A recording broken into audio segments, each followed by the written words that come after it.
Hey YouTube, it's Ashley, back for the last remaining leg of this thrift haul that I've been filming today. And this is the third and final part of the Savers haul that I tried to squeeze into the end of the last video that I was filming. So, like I said in the last one, if you missed that, definitely feel free to go back and watch my last video where I was wearing this same green sweatshirt, as well as the one before it. I'll link those both down below. But this was another half-off trip to Savers. It was their Labor Day sale. So all of the items that I got in this haul that were clothing, accessories, bed and bath, I believe, clothing, shoes, accessories, bed and bath, were half off. The books that I purchased were not included in the half off, which is the majority of this particular Savers haul. So I will show you the books that I purchased first, since that is the majority of this haul. And I did get the buy four get one free twice, 2 times in this particular haul, which I can't even remember the last time that I did that. So I'll go through those first. This book is called Naked Bunny Yip Dancing, B-U-N-Y-I-P. I'm guessing you pronounce that Bunny Yip. It's by Stephen Herrick and pictures by Beth Noring. So this was just a collection of poems, which is why I picked it up, and also the title of the book caught my eye. So I picked up this little book of poetry. I also picked up this one, obviously I'd heard of before, Precious. And this one sounded interesting. It's called The Idiot Girls Action Adventure Club. This one is by Lori Notaro, and the subtitle is True Tales from a Magnificent and Clumsy Life, which my life may not be magnificent, but it is certainly magnificently clumsy.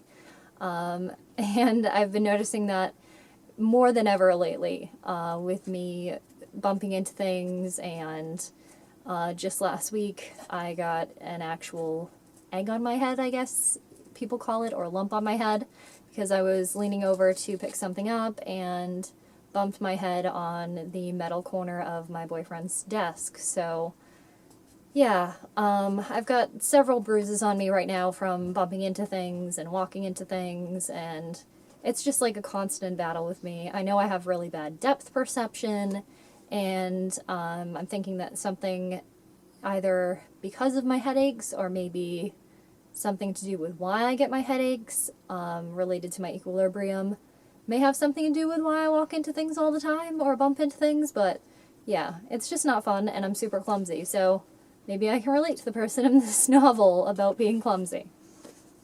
That was a long-winded explanation for why I bought that book. And no long-winded explanation necessary for this one. This is Steve Martin's Born Standing Up. And I'm sad because this cover got bent when I put these books down in my room. So I'm going to try to squish this between some books and mostly unbend this. It's not going to uncrease it, but at least it will unfold the corner. And then the final one in those 4 get one free. So this is where I had stopped looking at books, but then I found this other section of books that I ended up finding the other ones in, which is a separate story. But anyway, my boyfriend found this book for me. It's called The Bean Trees, Animal Dreams, and Pigs in Heaven.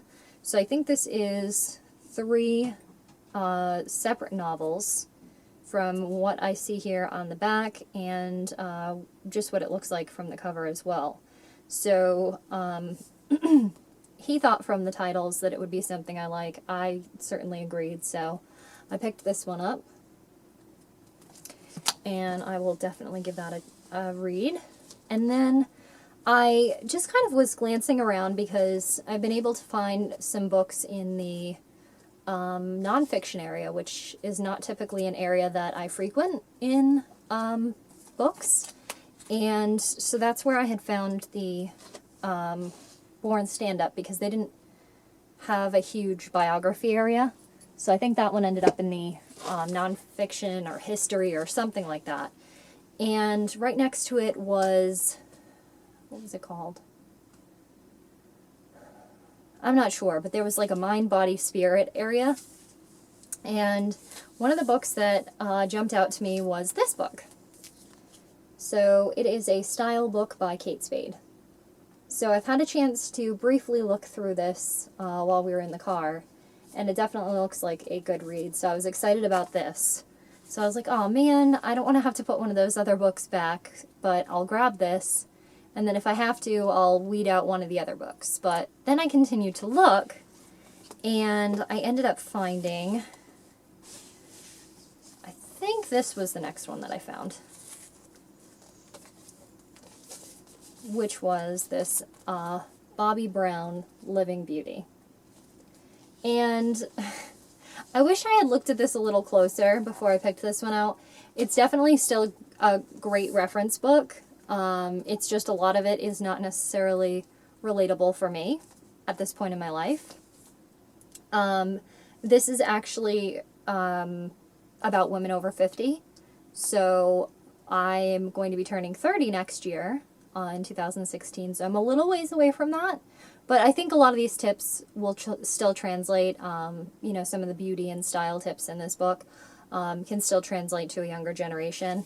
And I still am really interested in a lot of the things that she has to say. So there's a really funny story behind this that I don't know if I'm ready to share because it's horribly embarrassing, about the Bobbi Brown makeup brand. I don't know. If I decide to share it, I might share it in the description for this video or in a separate video, but just know that I came to a really funny discovery when I picked up this book. And then I continued to find books in that section.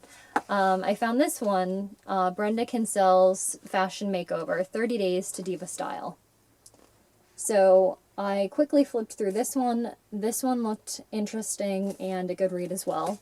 So I just kept finding these fashion, makeup, you know, lifestyle books.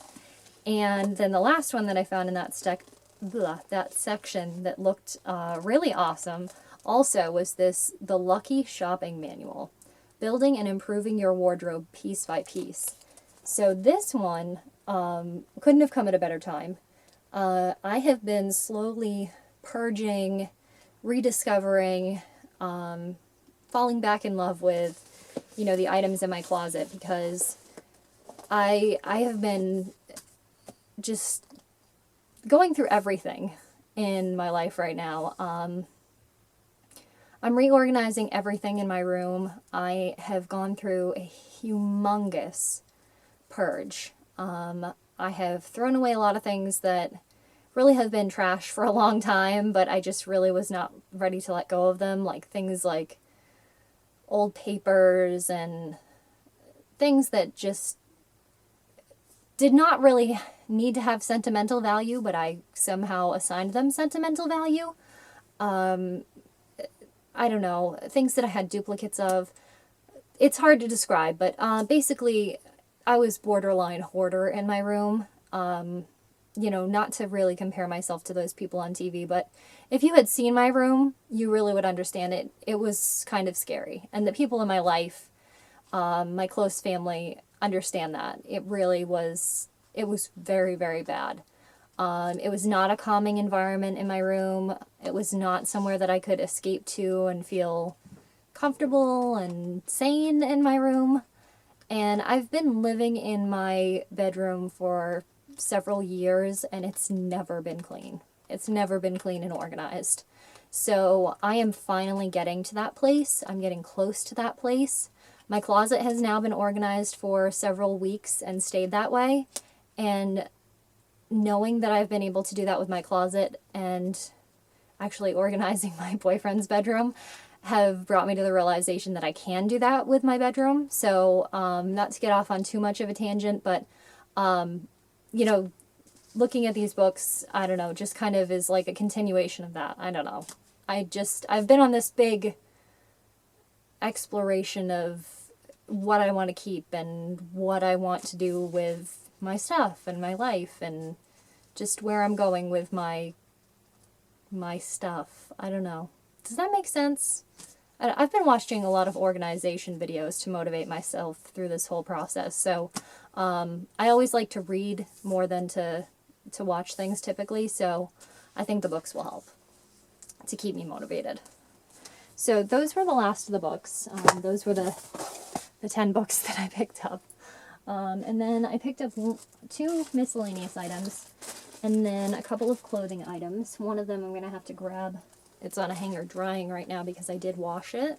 Typically I wait to wash or wear anything until after I've filmed a haul, but I just couldn't wait because I was doing a load of delicates and wanted to throw everything in. So my miscellaneous items, I picked up this cute little assortment of spools of thread, and this was $4.99. Normally I would not pay that, $5 for this little assortment of threads, but this was half off, so I paid $2.50. And same goes for this. This is really, really nice yarn, and I loved the colors, but $7.99? That's kind of crazy. You would pay more than that for it retail, absolutely, but I would not pay that. So paying $4 for it, that I would have paid at Savers. You know, I absolutely would have paid $3.99. So I picked that up. This I was really excited about. This is another sweater like the metallic gray one that I picked up a couple hauls ago. This is actually, I don't even know what this type of knit is called. It's really soft. It's just an acrylic. And I don't know, the only way I can think to describe this is when you've had a sweater like this for a really, really long time, it just starts to like slowly fall apart, just bit by bit by bit. Because I had a lot of these sweaters back in like the early 90s. This was really popular, but it's just super, super soft. And it is, I don't know, it probably goes right past the bottom of my butt, the length of it. And it's got a cable knit on the front. The bottom of it, the back of it rather, is just solid. And it's a really light tan color. So this nude color will go with just about anything. So this definitely should have gone in the Delicates wash too, but I just figured I'm not going to wear this anytime in the very near future, so I kept that out so I could show you guys, and I didn't tell you how much that was. You might have seen it on the price tag. It was $5.99, so I paid $3 for it. And then I got 2 pairs of jeans. One of them is Lauren Conrad, and it's just this pair of plain dark blue, dark wash skinny jeans that were $7.99, so I paid $4 for them. Unfortunately, I didn't have a chance to try these on because the line for the dressing room was outrageous because it was a half-off day, and Ken had already gone over to Marshall's and then was waiting outside in the car after that, so he had already been incredibly patient. I didn't want to make him wait even longer after that, so I wasn't going into the dressing room. And then I probably shouldn't have bought these without trying them on, but I didn't realize that those 2 pairs of jeans were still in the bottom of my cart when I went up to the register. And I just started tossing everything up onto the counter, and then I was like, oh, the heck with it. I don't know why I got that attitude at the very end, but I don't know. I was just so overwhelmed and excited about the books that I was just like, oh, whatever. So I picked up these 7 For All Mankind jeans. I do love their jeans. I absolutely love them. These are more of a boot cut. They're not wide on the bottom at all. Actually, maybe they're more of a straight leg. What does it say here? Nope, it says the skinny boot cut. So, I guess kind of between a skinny and a boot cut. So maybe I would consider it a straight leg. These were actually $12.99, so they were kind of expensive, so I paid like $7.50 for them. And I haven't had a chance to try these on either. So, I'm hoping these fit really well. Based on the size that they are, I think they will, but I'm probably going to toss those and the other jeans in the wash immediately after this haul. So, the last item is the one that I said that I would have to grab to show you, and that is this tank top that says Newport on it, and it's just a mesh tank, like a jersey style tank, like a basketball jersey style. And it's just got this little tag down at the bottom, and it just has whales all over the front and the back, little whales. So I just thought this was really cute, and I left the tag down here somewhere so I could remember how much it was. it was $3.99, so I paid $2 for it. So that was everything from that last trip to Savers for the weekend. Well, technically, it was Monday, Labor Day, but what was awesome was one of my local Savers is near to a King Richard's Fair location, and they had this amazing promotion going on where if you donated at least 2 bags of used items to that Savers, they would give you a free pass to King Richard's Fair. So I don't know if you guys are familiar with King Richard's Fair. I know they do travel, but I gathered up enough stuff so that my boyfriend and I would both be able to donate us enough bags to get a free ticket. So I went up and donated first, then he went up and donated, so we both got a free pass. We were going to go that day. We were going to go Monday, but we decided not to because we're going to be going camping, so we just figured it's going to be a busy week, so we'll wait until another day to go up to King Richard's Fair. So other than that, I hope you guys enjoyed these hauls, and let me know if you guys are looking for any other type of video. I do have something else I'm thinking in the works that I may end up even posting before this video. So leave me some feedback. Definitely like, comment, subscribe, and I will be back again soon with another video. Thanks for watching, and have a great night.